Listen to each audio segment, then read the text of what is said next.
Wajah yang dia sebut lagi. Ayo.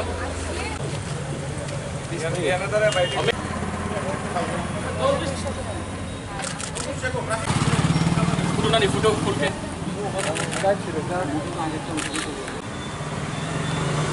আমাদের আজকের এই সংগ্রামের সমস্ত সহযোদ্ধা, আজকে আমরা এ রাজ্যের সাংবাদিকদের 10টি বৃহৎ সংগঠন একত্রিত হয়েছি। বাংলাদেশে যে সমস্ত ঘটনা এবং কোটা সংশোধন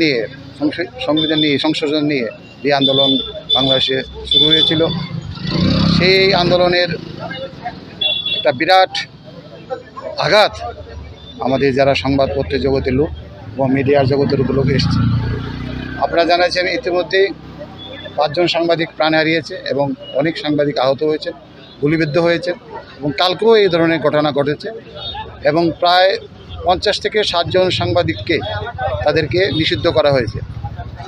আমরা এখান থেকে আমাদের যারা ওপারে যারা সহযোদ্ধা আছেন তাদের প্রতি আমাদের সহমর্মিতা এবং আমাদের সহানুভূতি প্রকাশ করছি। পাশাপাশি আমরা এখান থেকে বাংলাদেশের যে তত্ত্বাবধায়ক সরকার, ওনার কাছে আমরা অনুরোধ রাখছি যে গণতন্ত্রের 4র্থ স্তম্ভ ছাড়া কোনো সভ্য দেশ তৈরি হতে পারে না বা গড়ে উঠতে পারে না।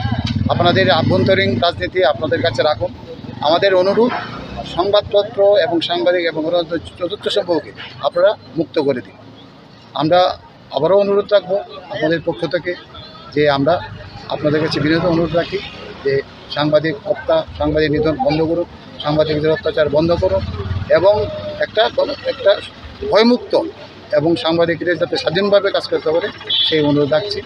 এবং আপনারা জানেন আজকে আমরা এখানে 10টা সংগঠন একত্রিত হয়েছি এবং 10টা সংগঠনের পক্ষ থেকে আমরা আবারও বলছি যে সমস্ত বিশ্বের সাংবাদিকরা যাতে একত্রিত হয় এবং বাংলাদেশ ইস্যু নিয়ে যাতে সবাই প্রতিনিধিত্ব করে।